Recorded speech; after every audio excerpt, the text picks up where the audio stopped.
নমস্কার বন্ধুরা, আশা করি আপনারা সবাই ভালোই আছেন।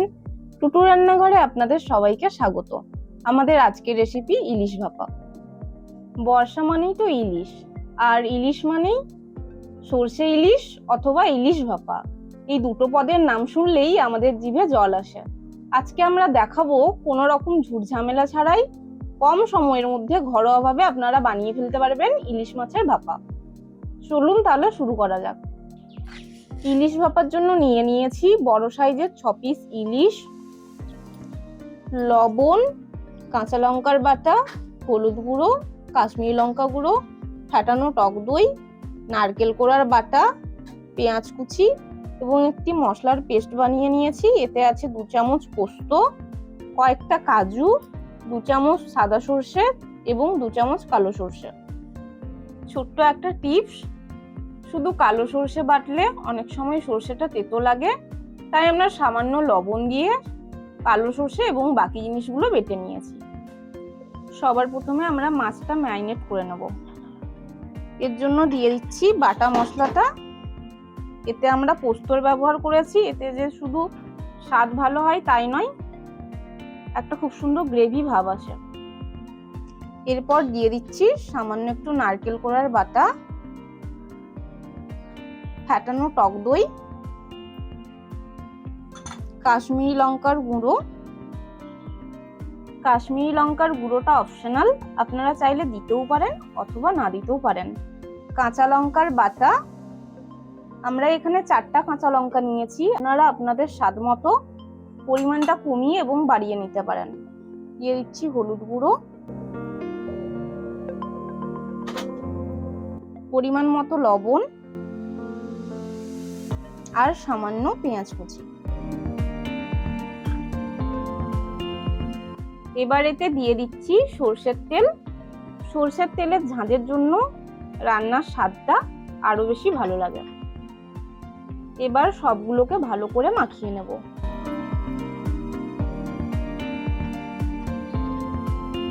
এই রান্নায় টক দই ব্যবহার করেছি, এতে বেশ একটা ট্যাঙ্গি ফ্লেভার আসে। রান্নায় ব্যবহার করা নারকেল কোড়া এবং পেঁয়াজ কুচি, এটা অপশনাল, আপনারা চাইলে দিতেও পারেন অথবা না দিতেও পারেন। ম্যারিনেশনটা প্রস্তুত, এটাকে 10 মিনিটের জন্য রেস্টে রেখে দেব। আমরা একটা কচি কলা পাতা নিয়ে নিয়েছি, দিয়ে ওটাকে সেঁকে নিয়েছি যাতে কলা পাতাটা ফেটে না যায়। কলা পাতা সেঁকার পরে এরকম লাল লাল ভাব হয়ে যাবে। এর উপরে একটু সরষের তেল মাখিয়ে নেব।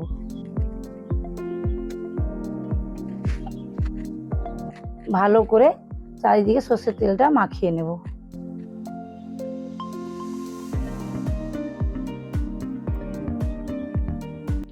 দশ মিনিট হয়ে গেছে, ম্যারিনেশনটা প্রস্তুত। এতে মশলাগুলো মাছের গায়ে ভালোভাবে লেগে গেছে। আমরা এই বাটিতেই তরকারিটা রান্না করব। কলা পাতাটা ওর উপরে রাখছি। কলা পাতাটা খুব সাবধানে রাখবেন যেন ফেটে না যায়। ম্যারিনেশনটা এবারে বাটিতে ঢেলে নিচ্ছি। এবার বাটির গা মুছে মশলাগুলো ভালো করে দিয়ে দিচ্ছি যেন নষ্ট না। এবার উপর থেকে কয়েকটা কাঁচা লঙ্কা চিরা দিয়ে দিচ্ছি এবং দিয়ে দিচ্ছি সামান্য সরষের তেল। কাঁচা লঙ্কা সরষের তেলের জন্য রান্নার শেষে একটা সুন্দর স্বাদ আসবে। এবার আমার কলা পাতাটাকে আলতো করে বেঁধে নেব। মিঠু এটা একটু ধর।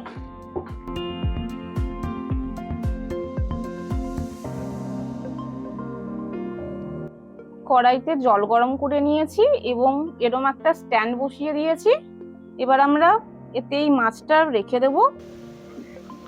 10 থেকে 12 মিনিটের জন্য ঢাকনা দিয়ে ভাপিয়ে নেব। ভাপানোর সময় গ্যাসের ফ্লেমটিকে মিডিয়াম রাখবেন। আপনারা চাইলে প্রেসার কুকারও ব্যবহার করতে পারেন, সেক্ষেত্রে প্রেসার কুকারের হুইসেলটি খুলে 10 মিনিটের জন্য ভাপিয়ে নেবেন। 10 মিনিট হয়ে গেছে, ঢাকনাটা খুলে নেব।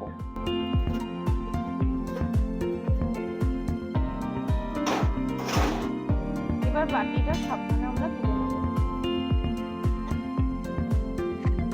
এবার এটাকে খুলে নেব।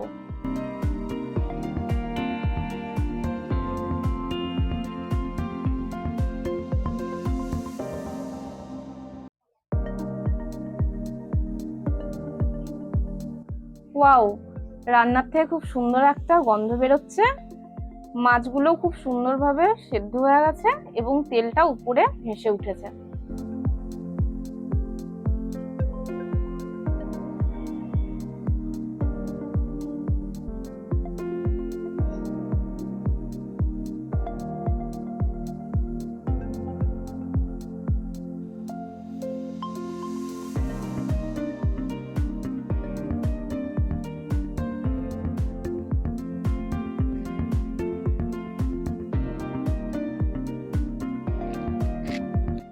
দারুণ হয়েছে।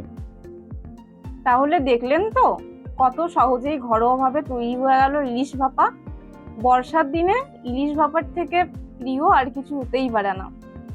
আপনারা ঘরে অবশ্যই চেষ্টা করবেন এবং কমেন্টে জানাবেন রেসিপিটি আপনাদের কেমন লাগলো। ভিডিওটি ভালো লেগে থাকলে লাইক করবেন, আপনার বন্ধু বান্ধবদের সাথে শেয়ার করবেন এবং আমাদের চ্যানেলটিকে সাবস্ক্রাইব করবেন। বন্ধুরা, আজকের মতো এখানে বিদায়। আবার দেখা হবে নতুন কোনো রেসিপি নিয়ে। ততক্ষণ আপনারা ভালো থাকুন, সুস্থ থাকুন।